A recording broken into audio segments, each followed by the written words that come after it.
sebelum kita memulai pelajaran pada siang ini, mari kita berdoa bersama.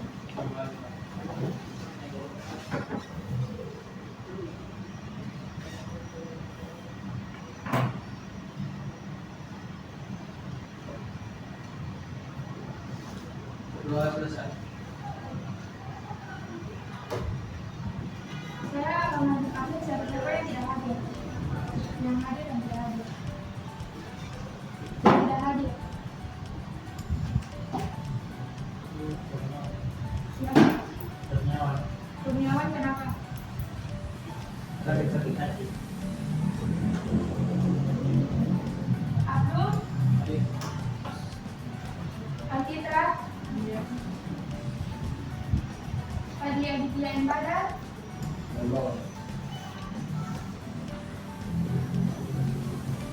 Jipa?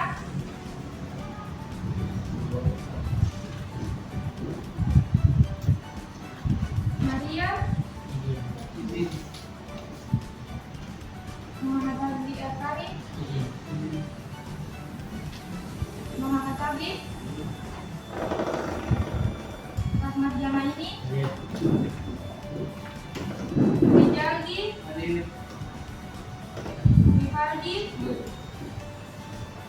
Siti Nurhaliza?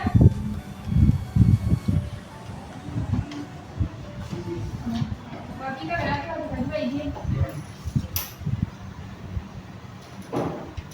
Jadi di sini kita akan belajar tentang sejarah Raden Daulah Safawi. Nah, tujuan dari pembelajaran ini, peserta didik itu mampu menjelaskan latar belakang berdirinya Daulah Safawi. Peserta didik mampu menganalisis peran Syafi'uddin dalam awal gerakan Safawi. Peserta didik mampu menganalisis peran Syekh Ismail I dalam mendirikan Daulah Safawi. Dan yang keempat itu adalah peserta didik mampu menjelaskan proses perubahan dari tarekat menjadi kekuatan politik.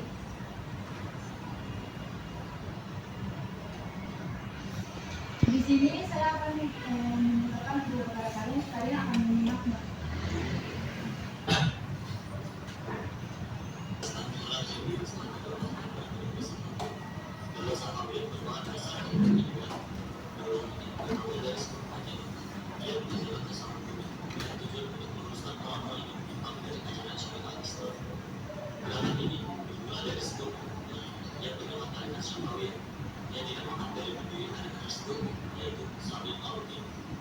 Dari situ lama-lama dibaptis menggunakan tanaman yang sangat berpengaruh dengan nilai antara lain syiah, Persia, dan Anatolia. Waktu berjalan, karena dibaptis menggunakan tanaman yang sangat populer. Gerakan tersebut diisi oleh banyak-banyak pengikut fanatik yang memiliki komitmen yang kuat bahkan pendidikan untuk membuat pemerintahan mereka sendiri. Mereka coba membuat banyak diterima oleh masyarakat sehingga pada gerakan spiritual keagamaan berubah menjadi gerakan politik. Hal ini juga dikembangkan gerakan ini berada di bawah kepemimpinan Junaid pada tahun 1447 Masehi dengan kekuatan militer. Gerakan Safawiyah Junaid berusaha untuk mengalahkan saingan politiknya yaitu Qur'an. Qur'an merupakan sebuah suku yang menguasai wilayah yang kini menjadi Turki, Timur, Armenia, Azerbaijan, Irak Utara, dan Iran. Akan tetapi ia bergerak ke Asia Tenggara. Junaid pun meninggal pada tahun 1410 Masehi di sebuah pertempuran sampai merebut wilayah Asia. Untuk kepemimpinan berikutnya pada anaknya, Indra Haidar yang melakukan usaha ayahnya dengan memimpin gerakan Safawiyah. Haidar pun meninggal pada sebuah pertempuran yang usahanya merebut wilayah yang sama, yaitu Asia. Setelah kematian Haidar, anaknya yang bernama Ali dihisap oleh para tentara Safawiyah untuk membalaskan kematian ayahnya dan melanjutkan perang dengan kaum penduduk. Pada tahun 1490 Masehi, Haidar meninggal setelah ia dikhianati oleh Rustam yang merupakan putra mahkota Persia. Pada periode berikutnya, gerakan Safawi dipimpin oleh saudara dari Ali yang bernama Ismail. Ia mengambil kepemimpinan pada usia 7 tahun. Dalam waktu 5 tahun, Ismail berhasil mengumpulkan kekuatan dan membentuk divisi militer yang bernama Kishilbash. Dengan pasukan ini, dia berhasil melayak mengalahkan penduduk dan menguasai wilayah kekuasaan. Ismail pun diangkat menjadi pemimpin Daulah Safawiyah dan menjadi Ismail I yang berkuasa selama 23 tahun dari 1901 Masehi sampai 1924 Masehi. yang lalu berhasil menguasai seluruh wilayah Persia.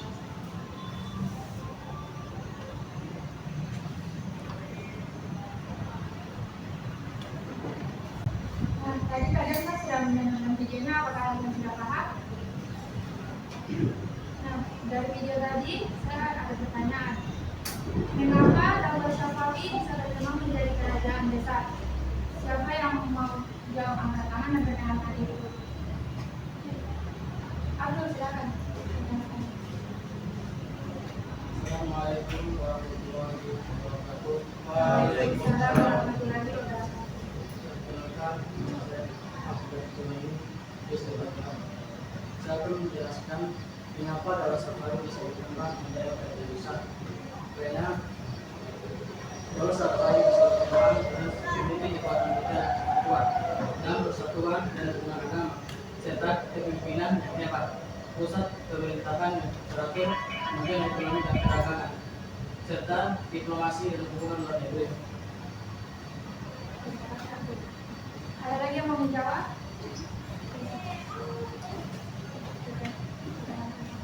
Assalamualaikum warahmatullahi wabarakatuh. Waalaikumsalam warahmatullahi wabarakatuh. Perkenalkan, nama saya Nurdian Sukarno. Baik, saya akan menjawab. Mengapa sih Daulah Syafawi bisa berkembang menjadi kerajaan besar? Karena Daulah Syafawi itu memiliki pemimpin yang kuat dan cerdas seperti Ismail I dan Shah Abbas I. Dan kedua, memiliki pasukan militer yang kuat dan terlatih seperti pasukan Yang ketiga, letaknya strategis untuk perdagangan sehingga ekonomi berkembang. Yang keempat, mampu mempersatukan wilayah Persia di bawah satu pemerintahan. Yang kelima itu, berkembangnya ilmu pengetahuan seni dan budaya yang membuat kerajaan semakin maju. Terima kasih. Jadi yang sudah dijawab akan saya kasih reward.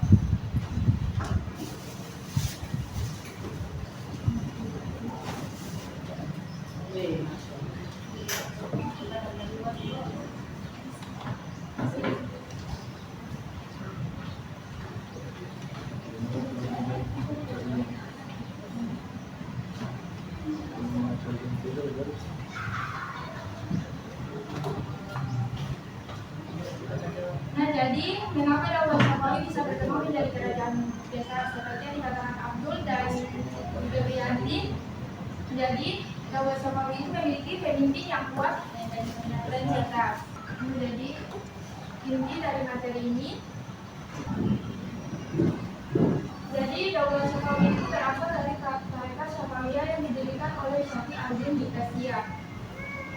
Awalnya gerakan ini bergerak di bidang keagamaan, kemudian berkembang menjadi kekuatan politik dan militer. Perjuangan mendirikan Daulah Syafawi diteruskan oleh Junaid, Haidar, dan Ismail I. Ada yang tahu Junaid siapa? Ada yang tahu Junaid, Haidar, dan Ismail? Ayo angkat tangan.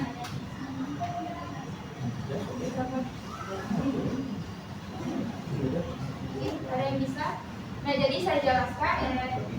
Junaid itu seorang pemimpin yang membawa gerakan tarekat Syafawiyah kepada kekuatan militer dan politik. Nah, si Haidar ini anak dari si Junaid. Si Haidar ini meneruskan perjuangan bapaknya itu melanjutkan di bidang politik dan militer. Nah, si Ismail I ini cucunya Haidar. Lanjut. Pada tahun 1501 Masehi, Ismail berhasil mendirikan Daulah Syafawi di Persia dengan dukungan pasukan Tigilbas serta menjadikan Persia sebagai ajaran resmi negara. Daulah Syafawi berkembang menjadi kerajaan besar karena memiliki pemimpin yang kuat, pasukan militer yang tangguh, wilayah perdagangannya strategis, serta dukungan masyarakat. Namun, Daulah Syafawi mengalami kemunduran akibat lemahnya kepemimpinan, konflik internal, kemerautan ekonomi, dan keterangan yang terus-menerus dengan Daulah Turki Utsmani hingga akhirnya runtuh. Ada yang tahu lemahnya kepemimpinan itu gara-gara apa? Lalu apa lagi?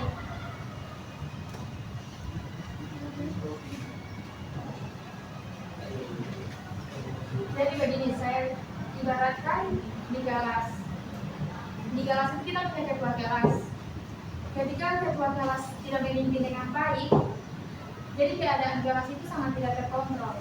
Begitu pula dengan Daulah Syafawi. Yang kedua ada konflik internal. Kira-kira siapa yang tahu konflik internalnya seperti apa? Gimana guys? Nah, jadi konflik internal ini seperti di dalam kelas. Di dalam kelas kan kalian kan ada ketua kelas, ada anggota-anggotanya. Nah, kalau di bagian Daulah Syafawi mereka itu ingin memperebutkan kekuasaan. Jadi maunya menang sendiri. Ada yang tahu kemerosotan ekonomi itu seperti apa? Kalau dalam suasana kerajaan?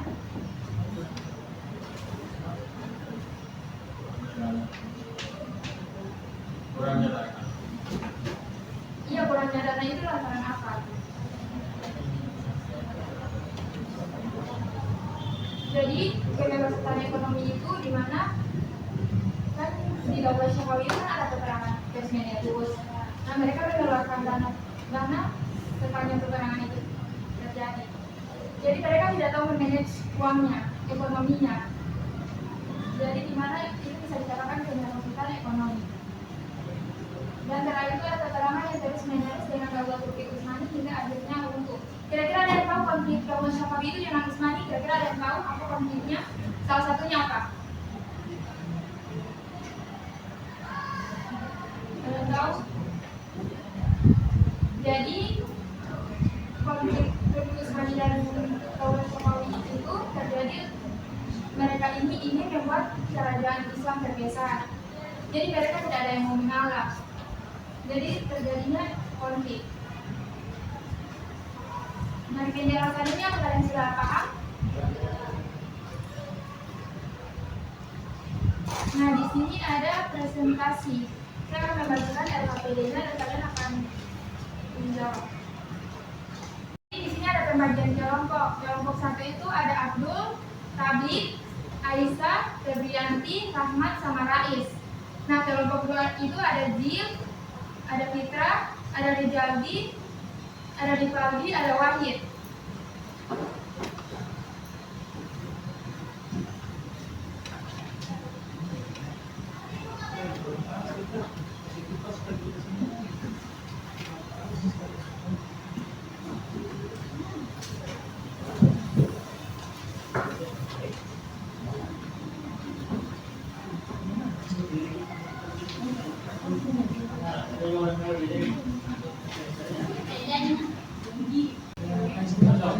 Jadi perhatikan dulu. Jadi di sini dia DP cara kerja itu kelompok 1 DP tugas 1 sampai 2.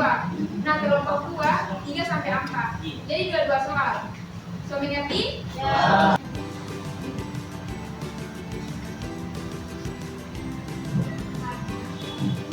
Siapa yang sudah selesai, jadi diskusikan dengan kelompoknya. Lalu maju ke depan. Yang sudah siap boleh maju.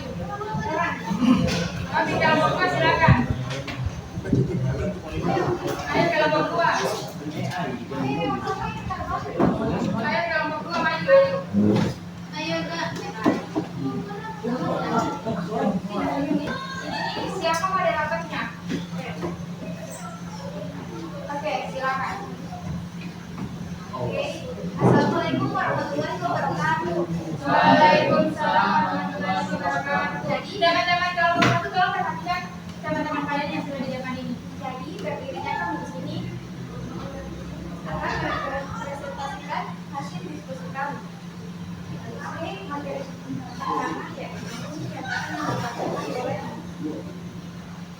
Karya. Jadi untuk soal yang ketiga, mengapa Syekh Ismail Sabri dianggap penting dalam perjanjian Daulah Syafawi? Itu karena ia adalah pendiri resmi kerajaan Syafawi. Berarti artinya antara lain proklamasi kekuasaan tentang satu wilayah di dalam negara. Proklamasi kekuasaan itu pada tahun 1941 dia berhasil melakukan tablis dan memproklamirkan dirinya sebagai Syah atau bisa disebut raja. Yang kedua, beberapa wilayah dia berhasil menyatukan wilayah Persia yang sebelumnya Syariah dan beraktif ideologi negara. Ia mendirikan Syiah Imamiyah sebagai agama resmi negara yang memberikan identitas unik dan membedakan Daulah Safawiyah dari Daulah Utsmaniyah atau sebuah kepala.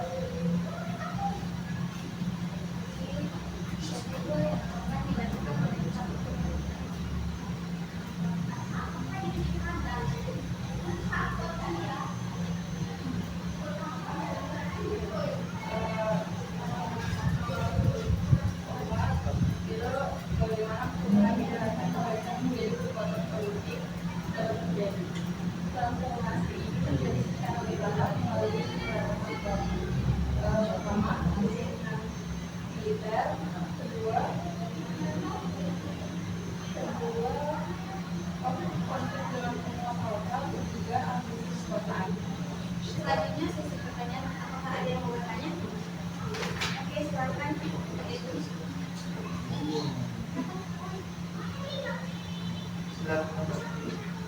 Apa perbedaan mazhab antara Daulah Safawi dan Daulah Utsmaniyah? Bagaimana ini? Apa perbedaan mazhab antara Daulah Safawi dan Daulah Utsmaniyah? Bagaimana kelompok satu mendengar apa perbedaan mazhab Daulah Safawi dan Utsmani? Siapa yang mau menjawab? Baik. Oke, selanjutnya sesi pertanyaan, adakah ada yang mau bertanya? Oke, silakan. Assalamualaikum warahmatullahi wabarakatuh. Waalaikumsalam warahmatullahi wabarakatuh. Saya dari kelompok satu akan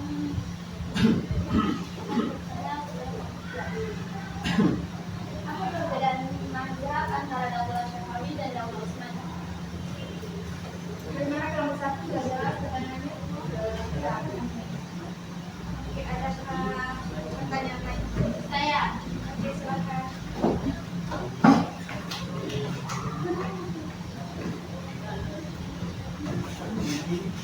Mengapa Daulah Safawi bisa berkembang menjadi kerajaan yang besar? Jelas? Jelas. Oke. Oke, kami tutup sesi pertanyaan.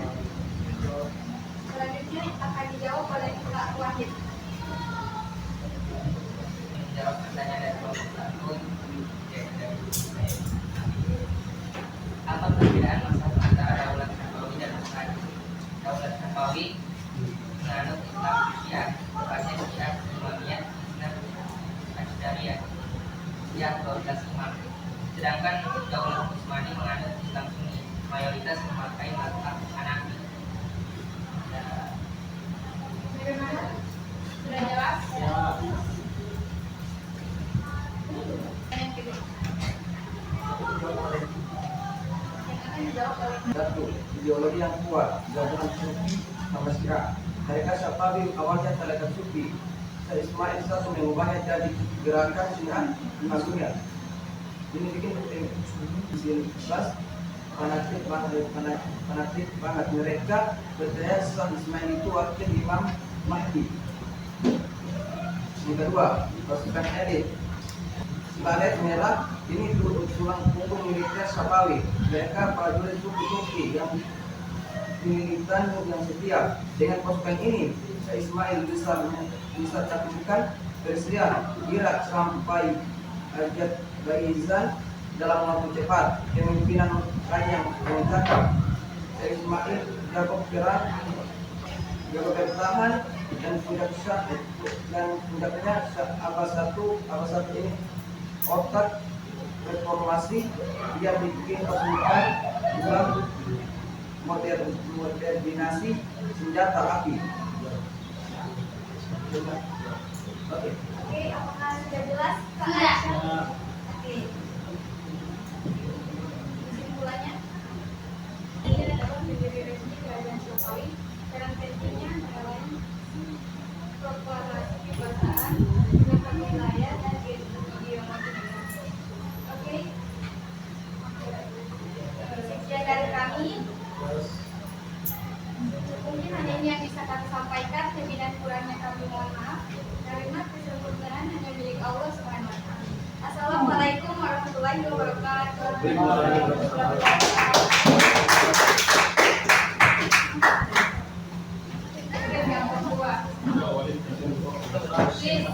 Jangan lupa. Assalamualaikum warahmatullahi wabarakatuh. Waalaikumsalam warahmatullahi wabarakatuh. Baik, saya selaku moderator. Kami di sini akan mempresentasikan kami dari kelompok 1 akan mempresentasikan tentang hasil diskusi kami yang akan dibacakan oleh rekan saya, yaitu Febrian.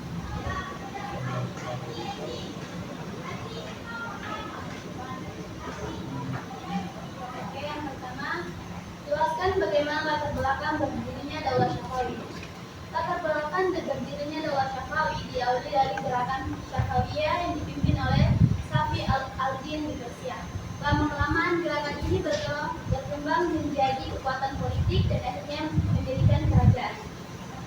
Oke, yang kedua akan dijelaskan teman saya, Abdul.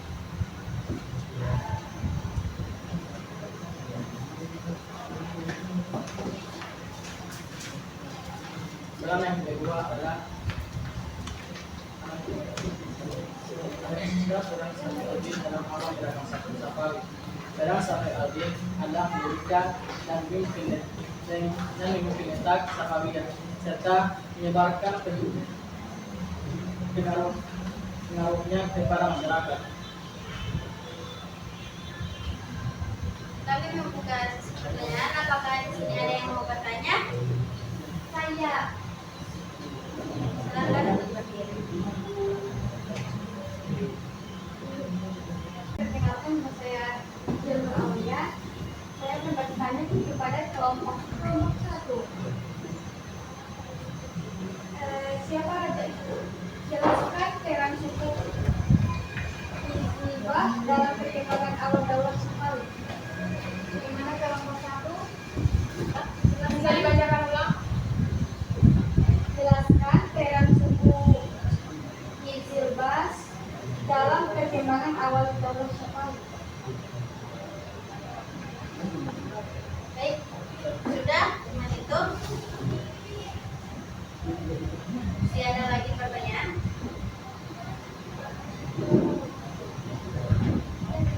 Bisa? Oke. Kami akan menjawab pertanyaan dari Jill Aulia. Baik, saya akan menjawab pertanyaan dari kelompok 2. Jelaskan peran suku Hizbah dalam perkembangan Daulah Syafawi. Suku Hizbah berperan penting dalam perkembangan Daulah Syafawi karena menjadi pasukan militer utama yang mendukung Syah Ismail I. Peran suku Hizbah antara lain membantu mendirikan Daulah Syafawi, memperkuat kekuatan militer kerajaan, membantu memperluas wilayah kekuasaan, dan menjaga dan melindungi pemerintahan Syafawi dari musuh. Sudah jelas? Ya. Baik, saya akan menuju sesi pertanyaan dan saya akan membacakan kesimpulannya. Kesimpulannya, Daulah Syafawi bermula dari gerakan tarekat Syafawiyah yang kemudian berkembang menjadi kerajaan besar di Persia. Kerajaan ini maju karena memiliki pemimpin yang kuat, pasukan yang hebat, dan pengaruh politik yang besar. Namun, konflik internal perang dengan Daulah Utsmani serta lemahnya pemimpin menyebabkan Daulah Syafawi mengalami kemunduran dan akhirnya runtuh. Sekian presentasi dari kami. Wassalamualaikum warahmatullahi wabarakatuh. Waalaikumsalam warahmatullahi wabarakatuh. Nah, jadi balik lagi ke presentasi di depan sudah ada tanya jawab juga. Jadi kesimpulan dari materi ini, Daulah Syafawi berasal dari tarekat Syafawiyah yang berkembang menjadi kerajaan besar di Persia karena kepemimpinan yang kuat dan dukungan militer. Namun kerajaan ini mengalami kemunduran akibat konflik internal, lemahnya pemimpin, dan kecurangan yang berjalannya luas. Saya mau tanya sama kalian, ini kan materi sejarah lanjutan Daulah Syafawi. Nah, dari sekian materi tadi yang kalian sudah paparkan, apa yang kalian pahami tentang sejarah lanjutan Daulah Syafawi? Siapa DP tokoh yang mendirikan, tahun berapa dia berdiri, sampai di mana dia runtuh.